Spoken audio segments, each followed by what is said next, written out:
ഈ വിവരാവകാശ പ്രകാരമുള്ള ചോദ്യം ചോദിച്ചിരിക്കുന്നത് ഈ അന്വേഷണത്തിൻ്റെ സ്റ്റാറ്റസിനെ കുറിച്ചാണ് ചോദ്യം. ആ അന്വേഷണത്തിലുള്ള മറുപടി എന്താണ് സന്ദേശ് കൊടുക്കേണ്ടിയിരുന്നത്?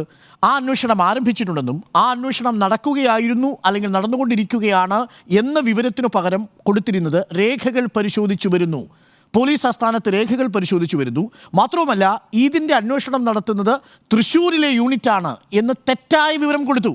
നോക്കൂ സ്മൃതി, അങ്ങനെ ഒരു തെറ്റായ വിവരം കൊടുത്തൊരു ഉദ്യോഗസ്ഥനെ പിന്നെ എങ്ങനെയാണ് നിങ്ങൾക്ക് ചുമതലയിൽ തുടർത്താൻ കഴിയുക? ആ തെറ്റായ വിവരം കൊടുത്തൊരു ഉദ്യോഗസ്ഥനെ പിന്നെ എന്താണ് ചെയ്യേണ്ടത്? മുഖ്യമന്ത്രിയുടെ ഓഫീസും ആഭ്യന്തര ഓഫീസും അദ്ദേഹത്തിനെതിരെ നടപടിയെടുക്കലല്ലേ ആവശ്യം?